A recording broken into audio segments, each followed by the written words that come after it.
নমস্কার বন্ধুরা, আমি সুস্মিতা চলে এলাম তোমাদের সামনে আবার একটা ভিডিও নিয়ে। এই দেখো, এখানে কিন্তু আমি অলরেডি বড়া ভাজতে শুরু করে দিয়েছি। তোমরা কি দেখে বুঝতে পারছো অন্তত যে এটা কিসের বড়া? কারা কারা বুঝতে পারছো অবশ্যই কমেন্ট করে জানিও।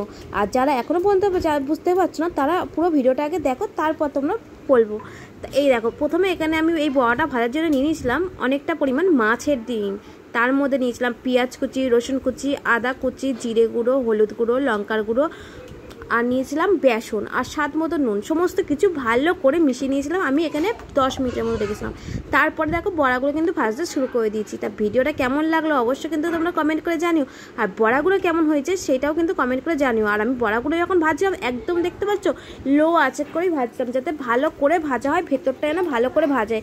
মাছের ডিমটা এমনি একটু মোটা, মানে একটু বেশি বড় বড় করে ভাজছিলাম, আর যাতে মানে ভেতরটাও যেন ভালোভাবে ভাজা হয় তার জন্য আমি একদম লো আঁচে ভাজছিলাম। তা দেখো, আর তোমরা কে কেমন করে মাছের ডিমের বড়া ভাজো অবশ্যই কমেন্ট করে জানিও। আর কারা কারা মাছের ডিম পছন্দ করে সেটাও কিন্তু কমেন্ট করে জানিও বন্ধুরা। আর এইখানে দেখো, আজকে কিন্তু বড়াগুলো আমি অনেকটাই ভেজেছিলাম, কারণ এটা বিকালে টিফিনের জন্য কয়েকটা খাওয়া হয়েছিল, আর রাতে ডিনারের জন্যও কিন্তু এইটা বড়া দিয়ে কিন্তু ভাত খেতে হেভি লাগে, গরম গরম ভাত। তাই বেশি করেই ভেজেছিলাম হচ্ছে রাতের ডিনারের জন্য। তো ভিডিওটা কেমন লাগলো অবশ্যই কমেন্ট করে জানিও বন্ধুরা। ভালো লাগলে লাইক কমেন্ট শেয়ার করে দিও।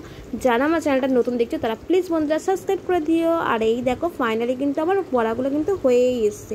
আর এই দেখো, আজকে রাত্রে ডিনারের জন্য করেছিলাম ডিমের ঝোল, একদম খুব সুন্দর লাল লাল করে, আর ছিল বড়া। তা ভিডিওটা আজকে এখানেই শেষ করলাম বন্ধুরা। দেখা হবে নেক্সট কোনো ভিডিওতে।